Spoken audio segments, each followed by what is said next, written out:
Jadi ceritanya gini, si Takafumi lagi jenguk pamannya yang baru sadar dari koma selama 17 tahun.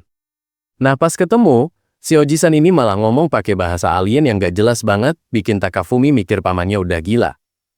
Terus si Ojisan ngaku kalau selama dia koma, rohnya tuh sebenarnya lagi petualangan di dunia lain alias isekai. Si Takafumi jelas gak percayalah, dia cuma ketawa canggung sambil mikir ini orang halu berat. Gak lama kemudian ada nurse masuk buat ngecek kondisi. Si Ojisan malah ngomong bahasa isekai lagi ke mbaknya. Sumpah suasananya jadi awkward parah, untung mbaknya cuma senyum bingung terus cabut. Habis itu Takafumi langsung to the point. Dia bilang keluarga besar udah males ngurusin dan mau mutusin hubungan sama si Ojisan. Jadi intinya, gak ada tempat buat dia pulang.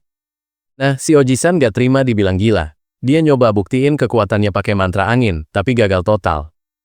Takafumi udah natep dia pakai tatapan kasihan gitu, dikira makin stres.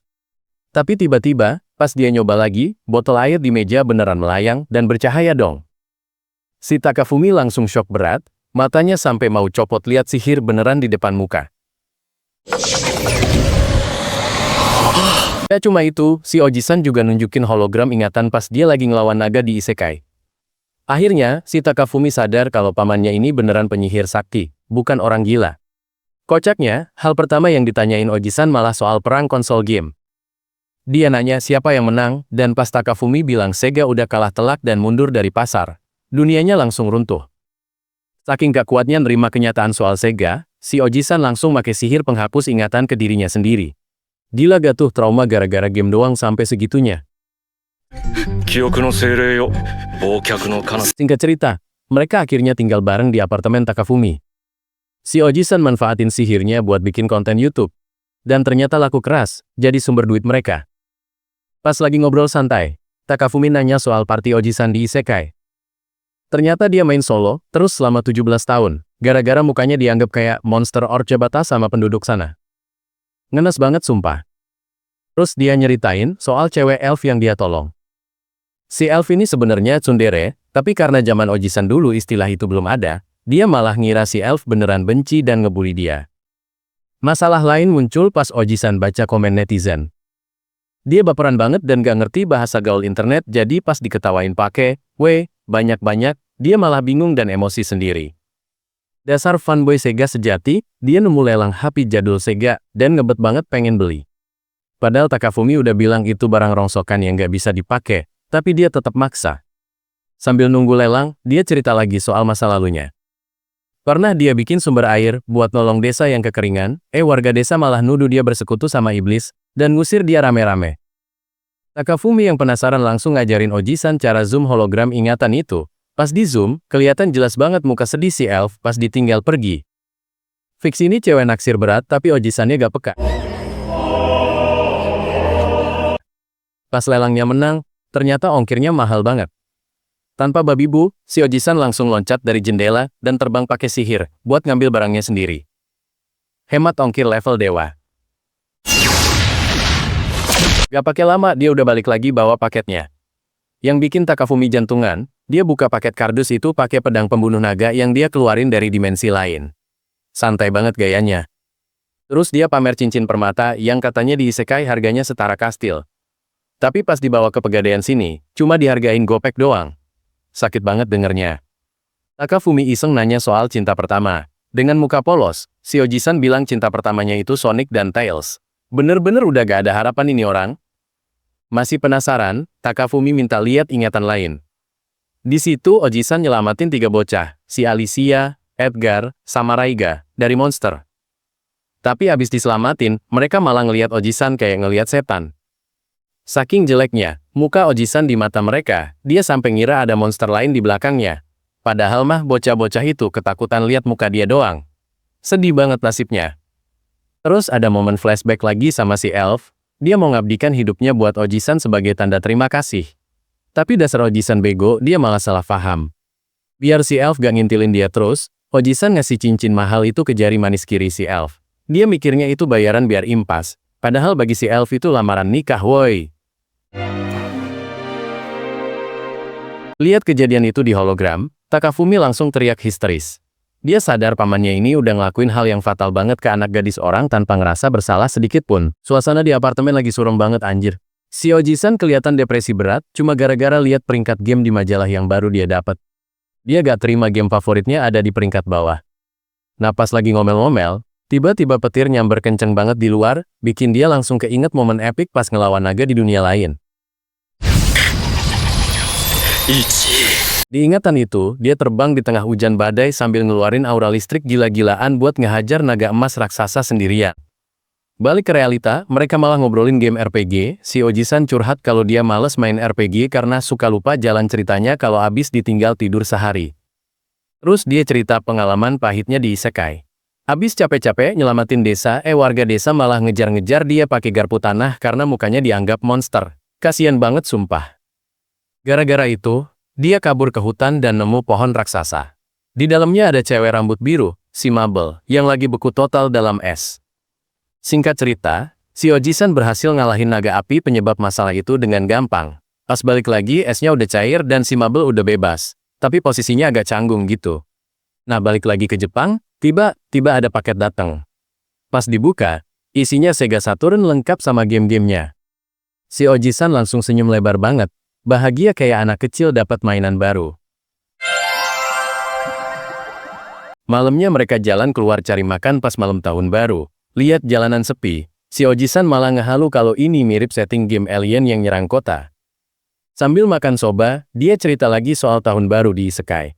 Sedih banget anjir, orang-orang pada pesta meriah, tapi dia cuma duduk sendirian di pojokan makan ayam. Tapi abis itu si Mabel datang nyamperin ke kamarnya. Dia nanya gimana caranya biar bisa kuat dan mandiri kayak si Ojisan. Si Ojisan ngasih petua bijak, hidup aja sesuka hati lo. Si Mabel malah salah nangkep. Dia malah mutusin buat jadi pengangguran abadi yang ngurung diri di kamar seumur hidup. Lihat itu, si Takafumi langsung shock berat. Dia sadar kalau pamannya ini secara gak langsung udah ngerusak masa depan anak gadis orang jadi suram banget. Lama kemudian, ada cewek nunggu di luar apartemen. Itu si Sumika, temennya Takafumi, lagi kedinginan nungguin mereka. Si Takafumi nyamperin dia. Kelihatan banget si Sumika ini salting parah ketemu gebetannya. Tapi dasar cowok gak peka, Takafumi lempeng aja. Akhirnya, si Sumika diajak masuk ke apartemen. Dia kaget lihat ada om-om asing di dalam, alias si Ojisan. Parahnya, pas lihat orang asing, si Ojisan refleks langsung mau ngehapus ingatan Sumika pakai sihir. Mukanya nyeremin banget sampai bikin Sumika ketakutan setengah mati. Untungnya si Takafumi gercep nahan pamannya. Dia langsung meluk Sumika buat ngelindungin sambil teriak kalau itu temennya. Habis suasananya tenang, si Ojisan malah nanya polos apa Sumika suka sama Takafumi. Si Sumika langsung panik dan ngebantah keras ala tsundere gitu. Terus si Ojisan mulai sok tahu soal cinta. Dia bilang dia paham cinta gara-gara nonton anime robot zaman dulu, padahal logikanya gak nyambung sama sekali. Gara-gara malu abis ngelakuin pose aneh, si Ojisan nyoba ngehapus ingatan Sumika lagi. Tapi kali ini gagal total karena Sumika udah kebal sama kelakuan absurd mereka. Pas lagi kaos gitu, kurir datang lagi nganterin beras karung. Si Sumika cuma bisa bengong lihat tingkah laku dua cowok aneh ini. Ceritanya loncat dikit nih. Si Takafumi baru balik ke apartemennya, kayak hari biasa aja gitu. Dia buka pintu sambil ngucap salam, tapi pas lihat ke dalam, matanya langsung melotot kaget. Gimana gak kaget? Di dalam ada cewek elf cakep lagi benerin bajunya si Sumika. Si Sumikanya sendiri mukanya merah padam, panik banget, sementara si elf santai aja kayak gak ada apa-apa. Nah buat ngejelasin kenapa bisa ada elf di situ, kita mundur dulu ke 75 menit sebelumnya. Waktu itu si Ojisan sama Takafumi lagi ngopi santai sambil ngomongin si Sumika. Tiba-tiba suasana jadi tegang gara-gara ada email masuk. Ternyata ada aturan baru soal monetisasi video, dan si Ojisan terancam jadi pengangguran total kalau channelnya gak tembus syarat subscriber hari itu juga. Mereka panik dong, si Takafumi stres makan coklat, sementara si Ojisan malah ngerespon komen netizen dengan gaya ngegas yang bikin orang makin males subscribe. Kacau banget strateginya. Biar gak makin stres, si Ojisan malah mulai nyeritain kisah petualangannya di dunia lain. Dia nunjukin memori pas dia lagi ada di kota yang dilindungin barrier sihir raksasa. Di memori itu, si Ojisan lagi bareng sama elf asli. Warga kota pada panik ngira si Ojisan itu monster orc, tapi si elf ngebelain dia dengan cara yang agak nyakitin hati, bilang, kalau orc asli gak mungkin bisa masuk barrier. Pas si Ojisan lagi ngejelasin kalau barrier itu kuat banget dan gak bakal tembus, tiba-tiba barriernya pecah berkeping-keping di depan mata mereka. Sumpah timingnya pas banget sama omongannya. Abis barriernya hancur, muncul monster Cyclops gede banget sama ribuan pasukan monster lain. Situasinya benar-benar genting, satu kota terancam rata sama tanah. Si elf gak tinggal diem, dia ngeluarin pedang cahaya keren banget, terus loncat nerjang monster itu sendirian. Aksinya heroik banget, beda jauh sama si Oji-san yang cuma nontonin. Tapi tiba-tiba barriernya utuh lagi. Ternyata si Oji-san diem-diem minta tolong sama roh air, buat benerin itu barrier. Warga kota langsung sorak-sorai girang, karena selamat. Kocaknya, abis nyelamatin kota si Oji-san malah kabur. Alasannya sepele banget, dia takut dipalak makan malam sama si elf yang minta imbalan. Balik ke dunia nyata, si Oji-san akhirnya nurunin gengsi dan minta tolong subscriber di kolom komen. Ajaibnya, netizen berbaik hati dan target 1000 subscriber langsung tembus. Si Oji-san sampai terharu. Gak lama habis itu, si Sumika datang main. Si Oji-san yang lagi seneng malah nawarin Sumika buat nginep, bikin suasana jadi canggung parah buat si Takafumi. Terus pas Takafumi lagi keluar beli barang, si Oji-san sok-sokan mau ngasih nasihat cinta ke Sumika. Padahal dia sendiri gak peka sama sekali soal perasaan cewek. Nah ini gilanya, biar si Sumika mau curhat, si Oji-san pakai sihir buat berubah wujud jadi cewek elf. Dia ngaku-ngaku sebagai tantenya Takafumi. Si Sumika sampai bengong liatnya. Pas banget momennya, si Takafumi pulang dan lihat pemandangan absurd itu. Ini nyambung sama kejadian di awal tadi, pantesan dia shock berat lihat ada elf di rumahnya. Otak bisnis Takafumi langsung jalan. Dia nyuruh Oji-san tetap dalam wujud elf buat bikin konten YouTube. Si Oji-san setuju aja, malah semangat banget mau main game. Mereka mulai rekaman, tapi abis itu malah iseng nonton memori masa kecil Takafumi bareng Sumika. Si Sumika malu banget masa lalunya diumbar-umbar. Ternyata pas kecil si Takafumi itu bocah nakal yang suka ngejahilin Sumika. Lihat kelakuan masa lalunya sendiri, si Takafumi sampai teriak histeris gak kuat nahan malu. Akhirnya video gaming si Oji-san versi elf diupload dan langsung viral parah. Tapi si Oji-san malah sedih soalnya netizen cuma peduli sama muka cantiknya doang, bukan skill main gamenya. Yah, biarpun harga dirinya terluka, seenggaknya mereka dapat duit banyak. Malam itu mereka pesta makan sashimi mahal hasil dari ngibulin netizen pakai wujud elf. Gila sih, ini memori masa kecilnya si Takafumi suram bener. Pas lagi pamer buku di kelas, malah dibully sama temen-temennya, dibilang bawa buku porno padahal cuma novel fantasi. Belum kelar penderitaannya, tiba-tiba guru yang mukanya nyeremin banget datang. Bukannya nolongin, tuh guru malah ikutan ngegep dia. Asli, mukanya kayak monster, bikin trauma seumur hidup. Balik ke masa kini, si Takafumi sama Sumika lagi ngeliatin foto zaman SMP mereka di HP. Si Oji-san kepo pengen lihat, tapi ya gitu, dia gaptek parah, gak ngerti cara transfer data zaman now. Terus mereka ngopi bareng. Ternyata si Takafumi beli biji kopi mahal, pakai duit hadiah ultah dari Oji-san. Si Oji-san kaget dong, dia ngasih duit 10.000 yen, dikira buat jajan biasa, malah dibeliin kopi. Nah sebagai gantinya, Oji-san mau ngasih hadiah balik. Dia make sihir buat ngirim memori indah ke HP Takafumi. Pas dilihat, anjir, isinya foto aib Sumika pas SMP pakai baju renang. Pecah banget suasananya. Sumika langsung panik setengah mati, malu banget aibnya kebongkar. Si Oji-san yang ngerasa bersalah malah mau ngehapus ingatan mereka pakai sihir api, bikin suasana makin kaos sampai kopi tumpah kemana-mana. Habis insiden itu, Sumika numpang mandi. Pas keluar, dia make ke mejanya Takafumi. Wah, ini cewek sebenarnya ngarep dipuji atau dibilang seksi gitu, tapi si Takafumi malah diam aja, gak peka blas. Malah si Takafumi minta maaf sambil nangis, dia ngerasa berdosa, udah lihat temennya kayak gitu. Dia mohon ke Oji-san buat ngehapus ingatannya. Sumika yang denger itu langsung ngamuk, dia gak mau dilupain gitu aja. Terus mereka lihat bendera di balkon. Ternyata itu sinyal manual dari Oji-san, buat ngasih tahu posisi atau minta jemput, saking gak punyanya HP. Cara komunikasinya bener-bener purba banget. Malamnya mereka lanjut minum-minum. Di sini baru ketahuan kalau umur asli Oji-san tuh sebenarnya udah kepala 3, alias om-om. Si Sumika sama Takafumi langsung canggung gitu tahu fakta ini. Pas lagi ngobrol serius, Oji-san ngeluarin kata mutiara, pinch is chance. Keren kan? Si Takafumi sampai terharu banget denger filosofi hidup pamannya yang dalam itu. Terus Oji-san muter memori pas dia di dunia lain bareng si elf.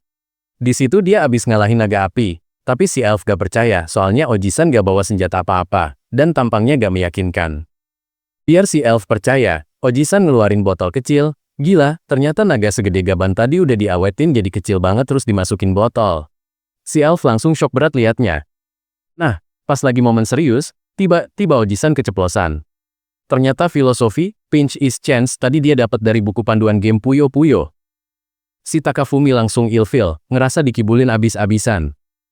Lanjut ke memori, si Elf nanya kenapa Oji-san kuat banget sendirian. Oji-san jawab jujur, tapi si Elf malah salah paham, dikira Oji-san kesepian. Si Elf jadi baper terus mau nemenin Oji-san. Kesalahpahaman makin parah pas Oji-san ngajak ke penginapan. Si Elf udah merah pada mukanya, mikir bakal ada adegan romantis. Padahal mah Oji-san cuma mau minta tolong hancurin botol naga tadi, di tempat aman. Pas udah di kamar, si Elf udah pasrah tuh.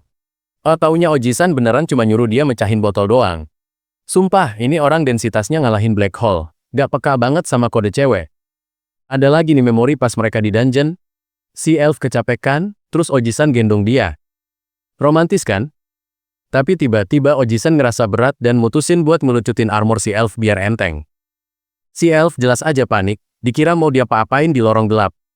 Padahal niat Oji-san murni pragmatis biar gak berat gendongnya. Emang kacau nih pola pikirnya. Terakhir, balik ke dunia nyata. Mereka bertiga nyoba terbang pakai sihir angin. Tapi gara-gara Oji-san lagi mabok, kontrolnya ngaco. Alhasil mereka malah jatuh bebas dari langit sambil teriak-teriak. Nah, balik lagi ke apartemen nih. Si Sumika tiba punya ide gila buat nyari duit cepet. Dia nyaranin Oji-san buat jadi atlet baseball profesional pakai sihir. Katanya kalau Oji-san bisa ngelempar bola 1000 km per jam pakai sihir, gajinya bakal gila-gilaan. Tapi si Oji-san langsung nolak mentah-mentah, karena dia punya dendam pribadi sama anak baseball pas SMA. Terus Oji-san malah bandingin perjuangan atlet sama dia namatin game Alien Soldier selama 6 tahun. Si Takafumi sama Sumika langsung masang muka jijik banget dengar perbandingan gak ngotak itu. Abis itu suasananya jadi agak santai, mereka lagi ngopi sambil ngomongin istilah baseball yang serem-serem. Tiba-tiba Oji-san nyeletuk kalau dia pernah hampir dibunuh sama pembunuh bayaran di dunia lain. Pas diceritain, ternyata kejadiannya malam-malam di hutan. Oji-san lagi jalan sendirian, tiba-tiba muncul cewek misterius yang ngikutin dia dari belakang. Gak pakai lama, cewek itu, si Mabel langsung nyerang pakai pedang es raksasa. Oji-san refleksnya cepet banget, dia langsung ngeluarin sihir tanah buat nyegal kaki si Mabel sampai nyungsep. Kocaknya, pas jatuh si Mabel malah girang banget. Ternyata dia seneng karena tugasnya ngejaga pedang es sudah kelar, gara-gara Oji-san udah ngalahin naga apinya duluan. Dia bebas dari kewajiban leluhur. Lihat itu, Takafumi sama Sumika langsung shock berat. Mereka sadar kalau Oji-san secara gak sengaja udah ngerusak tujuan hidup orang lain sampai jadi pengangguran. Karena kasihan, Oji-san bawa Mabel ke penginapan. Di sana Mabel curhat kalau dia diusir dari desa dan disuruh kerja, padahal dia males banget ngapa-ngapain. Parahnya lagi, si Mabel ini malah ngebekuin warga desa yang nyuruh dia kerja, terus kabur. Dia ngayal pengen hidup santai dikelilingin boneka sama kue, bener-bener mental NEET parah. Oji-san nyoba nasehatin dia buat jadi petualang aja mumpung punya skill dewa. Tapi si Mabel masih ragu-ragu, alasannya dia cuma bisa jadi penjaga doang selama ini. Nah ini nih biang keroknya. Oji-san ngasih cincin permata ke Mabel sebagai modal hidup. Si Mabel malah salah paham, dikira Oji-san ngelamar dia. Saking kagetnya, es di pedangnya sampai cair semua. Mabel makin panik karena Oji-san masang muka super serius, yang sebenarnya muka orc biasanya, sambil bilang itu cincin takdir. Padahal maksud Oji-san cuma cincin mahal buat dijual. Karena udah malam, Oji-san maksa Mabel nginep. Dia nyeret Mabel ke kamarnya Elf, yang kebetulan lagi di penginapan yang sama. Si Elf kaget banget lihat Oji-san bawa cewek malam-malam. Sumpah ini kacau banget. Oji-san ngiket Mabel pakai sihir rantai cahaya, terus nyeret dia masuk ke kamar Elf secara paksa. Lihat deh, posisinya ambigu banget sampai si Elf mikir macem-macem. Balik ke dunia nyata, mereka lagi bahas game jadul. Oji-san pakai aplikasi translate di HP Takafumi buat nerjemahin intro game bahasa Inggris yang dia gak paham. Gara-gara itu, mereka jadi bahas leluhur klan esnya Mabel. Ternyata leluhurnya itu samurai dari Jepang yang nyasar ke dunia lain 400 tahun lalu. Pantesan mukanya agak familiar. Si leluhur samurai itu ternyata minta kekuatan buat ngebunuh dewa pas ketemu Tuhan di sana. Tuhannya iseng banget malah ngasih pedang es itu buat ngabulin permintaannya. Oji-san jadi penasaran, dia dapat kekuatan apa pas pertama kali datang. Mereka muter memori pas Oji-san baru nyampe 17 tahun lalu. Baru nyampe langsung digebukin warga, karena dikira orc. Pas lagi sekarat dikubur hidup-hidup, Oji-san sempat ngarep, coba aja bahasanya nyambung. Nah, aplikasi translate di HP Takafumi, nangkep suara Tuhan yang ngabulin permintaan itu. Ternyata kekuatan cheat Oji-san itu cuma kemampuan nerjemahin bahasa asing. Sumpah nyesek banget, dapat kekuatan cuma buat ngerti bahasa doang di dunia fantasi. Yang paling tragis, pas dia nyoba ngomong pakai bahasa itu buat damai, warga desa malah ngira dia lagi ngerapal mantra kutukan. Akhirnya dia malah digebukin lebih parah lagi. Kasian banget anjir. Gila, lihat tuh si Oji-san udah bonyok parah, mukanya ancur lebur di lantai. Ternyata dia lagi ditawar sama pedagang budak, tapi harganya cuma dihargain 3 keping tembaga doang. Murah banget anjir. Pas balik ke masa kini, si Takafumi langsung bandingin harga diri pamannya sama Tawashi bekas yang dia pegang. Ternyata beneran dong, si pedagang diingatan itu bilang, Tawashinya lebih berharga daripada nyawa si Oji-san. Si Oji-san langsung depresi berat dengar fakta itu. Saking syoknya nginget kenangan pahit dijual murah, hidung mereka bertiga malah mimisan barengan saking stresnya. Ternyata mimisan itu, efek samping dari sihir penghapus ingatan yang dia pakai dulu. Si Oji-san nyuruh Sumika baca halaman pertama buku catatannya, dan isinya emang tragis banget. Dijual lebih murah dari Tawashi. Balik ke memori masa lalu, si Oji-san diseret masuk ke penjara bawah tanah yang gelap banget. Ternyata dia bukan di penjara biasa, tapi dijadiin tontonan di freak show, bareng monster-monster aneh lainnya. Seminggu kemudian, dia hampir mati kelaparan karena dilupain sama penjaganya. Saking stresnya sendirian di gelap-gelapan, dia mulai halusinasi ngomong sama seberkas cahaya yang masuk dari celah atap. Dia mulai ngelantur soal game Sega dan jurus-jurus aneh ke cahaya itu. Mukanya udah berubah jadi serem banget kayak orang gila beneran, bikin Takafumi sama Sumika ngeri liatnya. Tapi gokilnya, pas dia minta kekuatan ke roh cahaya itu, dikabulin dong, muncul pedang cahaya di tangannya. Ternyata kemampuan bahasa, dia bikin dia bisa komunikasi langsung sama roh. Berkat pedang cahaya itu, dia berhasil ngejebol pintu penjara dengan gampang. Gak cuma kabur sendiri, dia juga ngelepasin monster kecil yang dikurung bareng dia, karena kasihan. Nah, pas dia keluar, ada kelinci lucu yang ngikutin dia. Si Oji-san pikir itu hewan manis yang mau berterima kasih. Taunya pas dia lengah, lehernya langsung digigit sampai berdarah. Ternyata semua hewan lucu tadi itu monster ganas. Mereka langsung berubah wujud jadi serem, dan nyerang membabi buta. Si Oji-san panik setengah mati dikejar-kejar satu kebun binatang. Walaupun udah nyelamatin si bapak-bapak pedagang tadi pakai sihir keren, si bapak itu malah ngatain dia, orc, terus kabur ketakutan lihat mukanya yang penuh darah. Abis itu dia terpaksa lawan semua monster itu sendirian sampai pagi buta. Endingnya tragis tapi kocak, dia malah manggang daging monster itu buat sarapan karena gak ada makanan lain. Balik ke kamar, suasananya jadi awkward. Si Sumika pamit mau pulang makan karaage, tapi si Oji-san nahan dia buat lihat satu memori lagi yang katanya penting banget. Di memori ini, si Oji-san nyelamatin cewek elf yang lagi dijadiin tumbal buat naga. Gila sih, naganya langsung mati sekali tebas pakai sihir cahaya dia. Tapi dasar si Elfundre, bukannya makasih malah ngamuk-ngamuk gak jelas, dia gengsi banget diselamatin sama orang yang mukanya kayak orcs, sampai nangis-nangis gitu. Pas si Oji-san mau cabut, si elf malah nusuk dirinya sendiri pakai sihir ilusi, biar si Oji-san ngerasa bersalah dan gak ninggalin dia. Sumpah ribet banget nih cewek.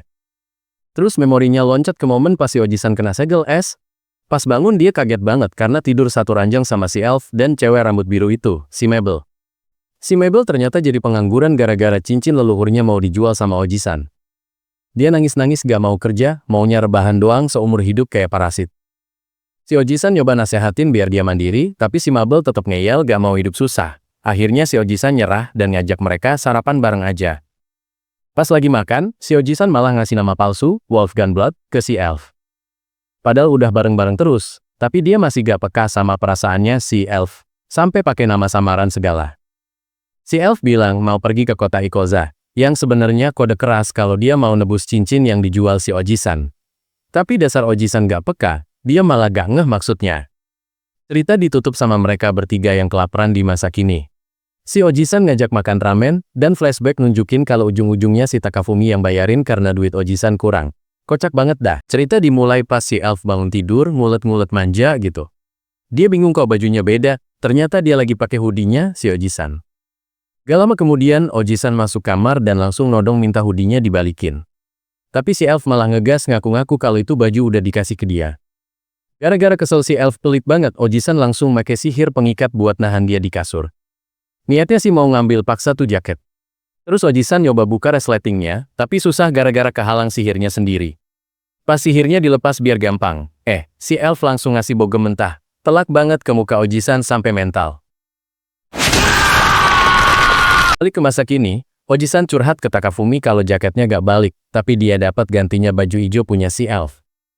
Takafumi cuma bisa geleng-geleng lihat kelakuan pamannya.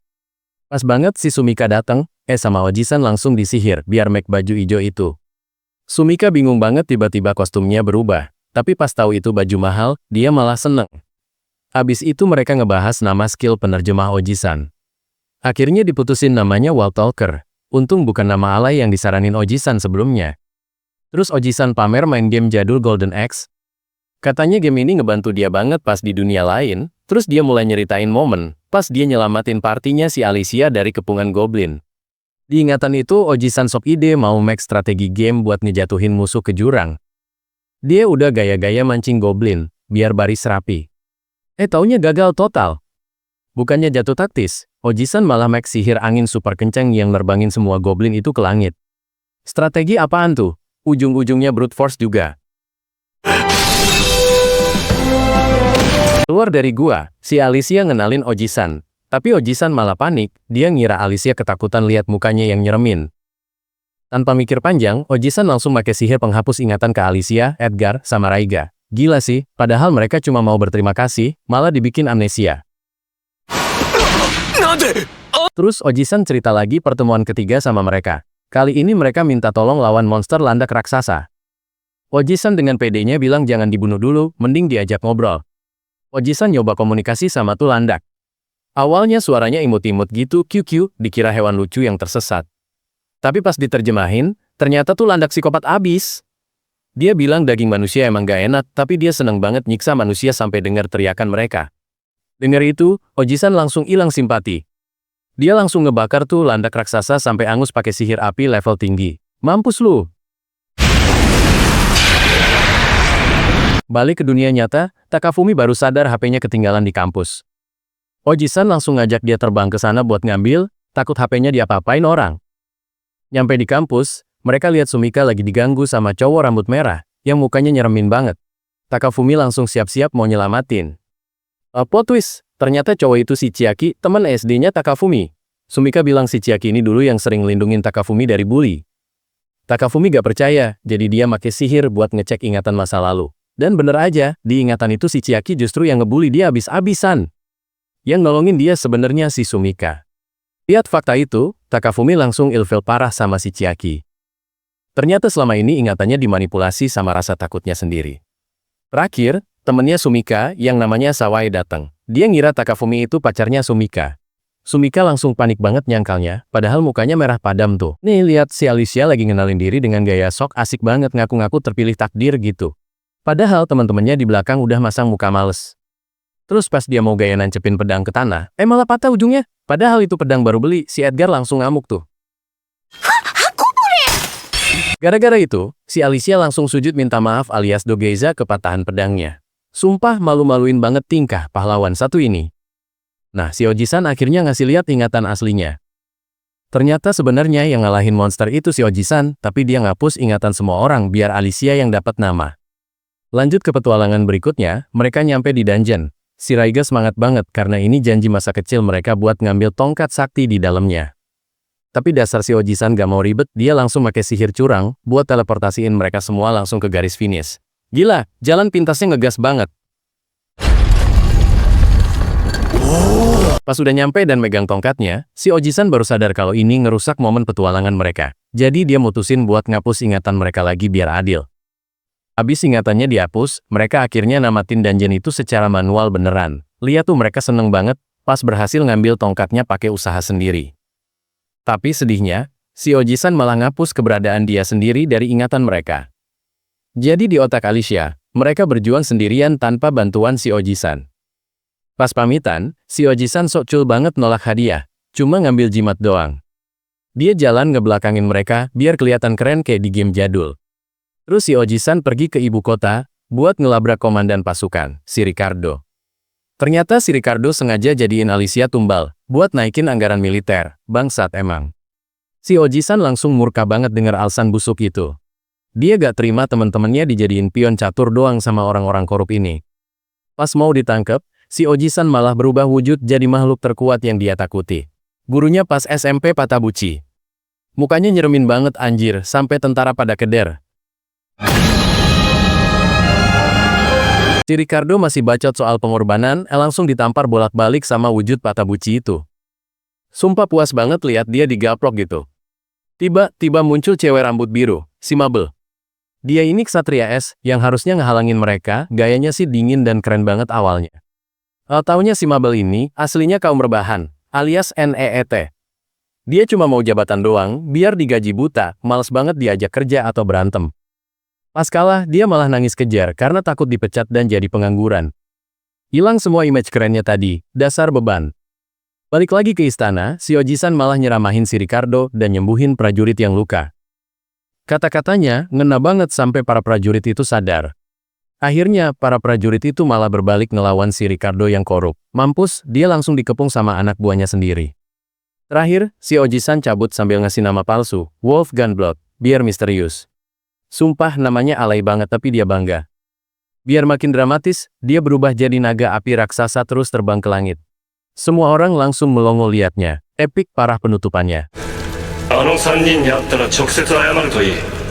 Gila panas banget udaranya, si Oji-san sama Takafumi sampai keringetan parah gitu di kamar. Mereka lagi sibuk banget ngotak-ngatik konsol game tua itu biar bisa nyala lagi. Nah, usaha mereka gak sia-sia tuh konsol akhirnya nyala. Mereka langsung sujud syukur saking senangnya, padahal cuma mau main game doang tapi hebohnya kayak menang lotre. Terus karena kepanasan, si Sumika ngasih ide buat pakai sihir es. Si Oji-san malah kebablasan, dia ngeluarin sihir yang bikin satu ruangan beku total sampai mereka jadi es batu. Habis cair, mereka malah ngomongin soal duit dan YouTube. Terus si Oji-san nunjukin ingatan pas dia berubah jadi naga, katanya sih gara-gara depresi mikirin masa depan. Nah, buat bayar biaya langganan sihir es itu, rohnya minta tumbal kepala sapi. Pas dicek harganya 5 juta, mahal banget anjir. Si Oji-san langsung panik lihat harganya. Karena gak sanggup beli sapi, si Oji-san malah nawarin kepala ikan sisa makan malam. Gila kali ya, masa roh agung dikasih sisaan ikan, mukanya pas nawarin itu loh, polos bang. Terus dia cerita alasan sebenarnya dia jadi naga.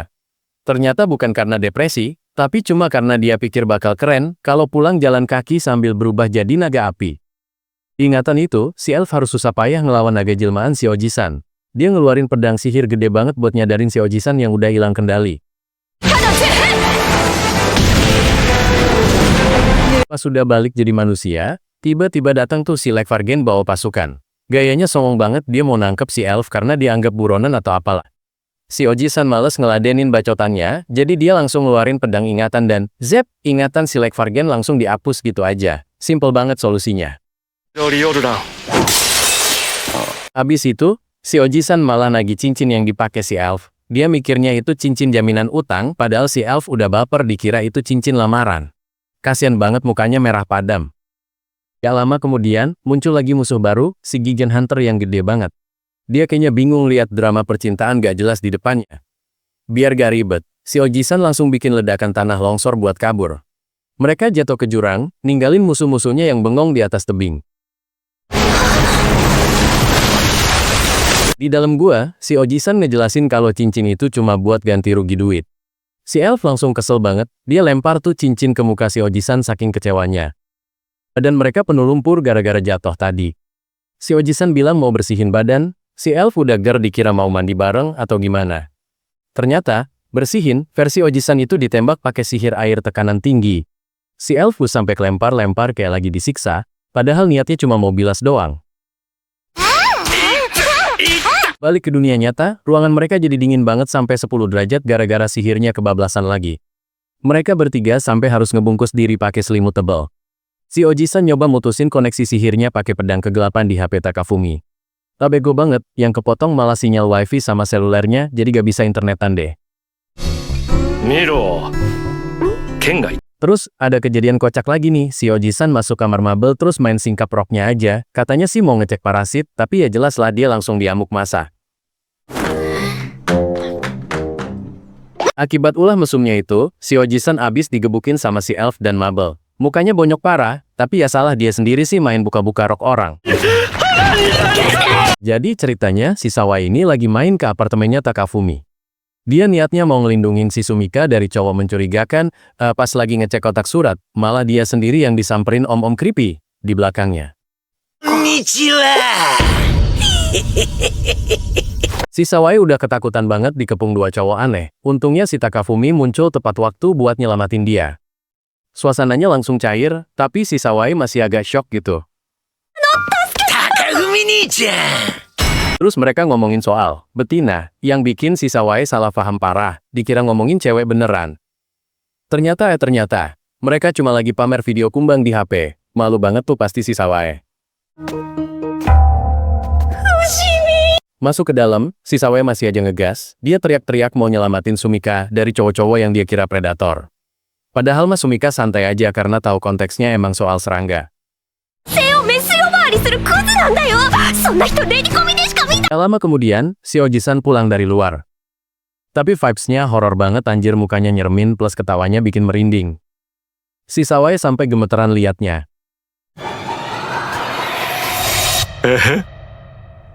Abis suasana agak tenang, si Sawai mulai curiga kalau Sumika naksir Takafumi. Buat ngetes, dia mancing Takafumi pakai foto mereka berdua pas lagi di pantai. Si Takafumi langsung deketin mukanya ke HP, bikin Sumika deg-degan. Taunya si Takafumi malah ngezoom ke orang asing di background foto, bukan liatin cewek-ceweknya. Polos banget emang nih cowok. Terus pas ngomongin masa kecil, baru ketahuan kalau cowok rambut merah yang dari tadi, di situ tuh sebenarnya Chiaki, adek kandungnya si Sawai sendiri. Si Sawai sampai gak ngenalin adeknya karena udah lama gak ketemu. Nah, akhirnya si Takafumi sadar juga kalau cewek di foto itu Sumika. Saking kaget dan saltingnya, dia sampai mimisan deres banget. Kocak sih reaksinya. Gara-gara panik, si Oji-san gak sengaja make sihir visualisasi memori di depan Sawai. Pas ada rahasianya bocor, dia langsung mau ngehapus ingatan Sawai pakai tangan kosong. Untung langsung ditahan sama Sumika. Buat ngalihin topik, mereka akhirnya nonton memori Oji-san pas di isekai. Di situ dia lagi di pemandian air panas, terus ketemu sama elf yang pakai yukata. Cantik banget si elf di sini. Ternyata penginapannya tuh gaya Jepang banget, ada pelang tulisan kanji segala. Si Oji-san kaget banget soalnya itu dibangun sama orang Jepang yang kelempar ke isekai 20 tahun lalu. Yang punya penginapan, si Grans yang lagi nyamar, ngejelasin sejarah tempat itu. Tapi si Oji-san malah kesel karena ceritanya kepanjangan kayak cutscene game yang gak bisa di-skip, mukanya sampai bete gitu. Pas masuk kamar, ternyata mereka harus sekamar rame-rame sama Alicia dan timnya, biar hemat tempat. Si Elf seneng banget lihat tatami, tapi terus bingung lihat ada space kosong di antara futon. Malamnya, si Oji-san malah mijitin kakinya Elf. Awalnya biasa aja, tapi lama-lama jadi brutal banget mijitnya sampai si Elf desah-desah kesakitan campur enak. Si Alicia yang lihat, sampai shock berat. Puncaknya, si Oji-san make sihir buat ngilangin pegel di kaki Elf, tapi efek visualnya malah kayak serangan laser. Si Elf langsung mental nembus pintu saking kencengnya tuh sihir. Gara-gara keributan itu, si Alicia jadi salah paham, dia ngira Oji-san sama Elf lagi ngelakuin itu. Dia minta maaf sambil malu-malu, bikin si Elf jadi salting parah padahal mah seneng. Terus si Elf pamer cincin di jari manisnya, bikin Alicia makin yakin kalau mereka ada hubungan spesial. Padahal itu cincin loot dari monster, tapi si Takafumi sama Sumika di dunia nyata cuma bisa melongo lihat kehaluannya. Sebagai senior yang baik, si Oji-san ngasih item sihir kuno ke timnya Alicia. Bentuknya keren sih pas dipakai, tapi pas dilihat detailnya ternyata itu cuma jemuran baju yang dimodif. Anjir lah, 剣の鞘だけあってもな。これだから。 Akhirnya mereka mutusin buat pergi ke dungeon di puncak gunung utara malam itu juga. Si Alicia sempat ngasih warning ke Ojisan buat hati-hati, tapi dasar Ojisan, dia mah lempeng aja jalan terus. Suasana makin kacau balau anjir. Si Grants yang udah berubah jadi monster api ngamuk parah. Bikin satu kampung panik setengah mati. Si Alicia coba pakai sihir hipnotis buat nenangin situasinya. Tapi gak mempan sama sekali. Malah dia yang gemeteran ketakutan lihat monster segede gaban gitu. Terus pas Ojisan mau maju, tiba-tiba muncul burung-burung aneh di langit. Ternyata burung itu punya kemampuan buat ngeblokir sihir, bikin Ojisan jadi gak berkutik. Nah, di dunia nyata, Ojisan curhat kalau tanpa sihir, fisik dia tuh lemah banget. Nilai olahraganya aja jeblok, jadi dia ngerasa gak guna kalau gak bisa make magic. Balik ke ingatan masa lalu, si Raiga sama Edgar berusaha ngelindungin Ojisan. Si Takafumi yang nonton malah salah paham, dikira mereka kagum sama kekuatan fisik Ojisan, padahal mah lagi panik. Gak lama kemudian, Ojisan tiba-tiba pamit ke toilet dengan muka panik. Padahal mah dia cuma mau ngehapus ingatannya sendiri, biar gak malu, bikin Sumika sama Takafumi bingung. Abis urusan, toilet, kelar, lanjut lagi, nonton. Ojisan make sihir penerjemah buat ngomong sama burung-burung itu, ternyata alasan mereka ngeblokir sihir cuma karena malas kerja. Kocak banget alasannya. Kesel denger alasan konyol gitu, Ojisan langsung ngejatuhin batu meteor segede dosa ke arah burung-burung itu. Abis itu dia jatuh gaya superhero, tapi malah nusuk dirinya sendiri pakai pisau biar gak mati konyol. Terus Ojisan pamer senjata canggih punya si Elf. Katanya itu sarung pedang, tapi bentuknya malah kayak meriam laser futuristik yang bisa ngancurin apa aja. Pas balik ke desa, si Alicia, Raiga, sama Edgar malah kena hipnotis musuh. Muka mereka jadi kosong lompong kayak zombie kurang tidur. Ojisan nyoba nyadarin Alicia, tapi dia malah ngelantur soal penyembuhan ilahi. Akhirnya Ojisan make cahaya dari senjata Elf, buat nyorot mereka, dan ajaibnya mereka langsung sadar dikira dapat wahyu. Gara-gara salah paham dikira dapat kekuatan dewa, si Alicia jadi overpower banget. Dia langsung ngehajar monster Grants pakai jurus tinju maut punya Raiga sampai tuh monster mental jauh. Belum sempat napas lega, tiba-tiba muncul gerombolan anjing api yang ngepung mereka. Situasinya makin gawat karena jumlah musuhnya banyak banget. Ojisan gak mau kalah, dia manggil roh air yang lagi ngamuk berat. Langsung aja tuh roh ngeluarin semburan air raksasa yang nyapu bersih semua anjing api itu dalam sekejap. Abis pertempuran kelar, Ojisan benerin kekai pelindung desa. Warga desa pada sujud syukur, ngira Ojisan itu pahlawan utusan dewa beneran. Malamnya, mereka ngerayain kemenangan dengan mandi air panas. Tapi kocaknya, kekai yang dibikin Ojisan transparan banget, jadi pemandangan di luar kelihatan jelas. Di pemandian, si Alicia kaget lihat Ojisan ternyata masih muda. Nah, karena panik dan malu, Ojisan langsung make sihir buat ngehapus ingatan Alicia soal kejadian itu. Di dunia nyata, Sumika baru sadar kalau hidungnya mimisan. Ternyata Ojisan diam-diam ngehapus ingatan Sumika juga pas lihat adegan mandi tadi biar gak awkward. Balik ke ingatan, Alicia sadar ada yang hilang dari memorinya. Dia maksa Ojisan buat balikin ingatan itu, karena dia ngerasa kenangan itu berharga banget. Pas ingatan dibalikin, Alicia malah shock berat. Ternyata, selama ini prestasi dia ngebunuh goblin sama naklukin dungeon itu aslinya kerjaan Ojisan, tapi ingatannya dihapus biar Alicia yang dapat nama. Lihat Alicia nangis kejer, Ojisan akhirnya jujur kalau dia sebenarnya dari Jepang dan cuma pengen pulang. Dia ngelakuin itu semua biar gak ninggalin jejak di dunia itu. Alicia akhirnya ngerti dan minta janji ke Ojisan buat gak ngehapus ingatan dia lagi. Suasananya jadi romantis banget, mereka tatap-tatapan kayak di drama Korea. Tapi dasar Ojisan brengsek, baru sedetik janji, dia langsung ngehapus ingatan Alicia lagi. Gara-gara Alicia gak sengaja lihat sesuatu yang memalukan. Sumpah ngerusak momen banget. Ternyata, yang dilihat Alicia itu, kekai di atas gunung yang pecah berantakan. Ojisan panik setengah mati, karena itu jalan pulangnya, makanya dia langsung main hapus ingatan lagi. Jadi, ceritanya dimulai di kamar Takafumi. Si Ojisan lagi pamer kaset Sega Saturn jadul, dia bilang kalau kaset itu punya fitur unik, yaitu suara peringatan kalau diputar di pemutar musik biasa. Nah, saking penasarannya, dia malah muter itu kaset di radio tape. Hasilnya, suara noise gerak-gerak-gerak yang bikin kuping sakit langsung keluar, bikin suasana jadi awkward banget. Lanjut ke ingatan isekainya, Ojisan lagi jalan di hutan malam-malam buat nyari Singing Demon. Tiba dia lihat bayangan monster gede banget yang lagi nyanyi, serem abis. Tanpa babi bu, Oji-san langsung ngeluarin sihir pedang esnya dan nyerang itu monster. Brak! Serangannya telak banget sampai bikin pilar es raksasa. Tapi pas dia cek, ternyata itu bukan monster, melainkan cewek berambut biru, namanya Mabel, yang lagi beku kedinginan. Ternyata bayangan monster tadi cuma ilusi dari jubahnya doang.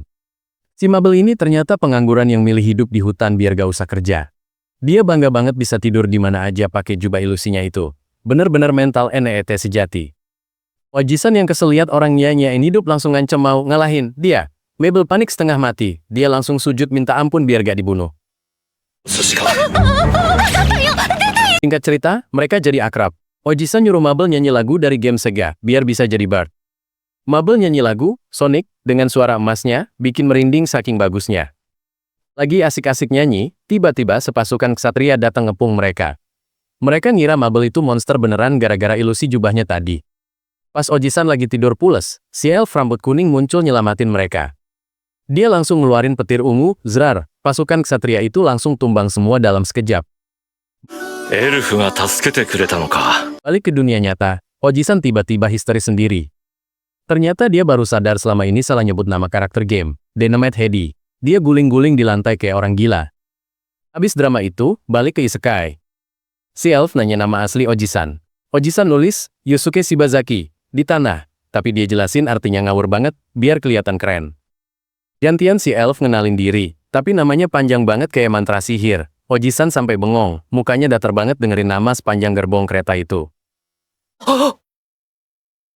Karena kepanjangan, Oji-san mutusin manggil dia, Sui, alias Jade, karena matanya hijau. Si elf langsung salting parah, mukanya merah padam, sambil teriak-teriak gak jelas.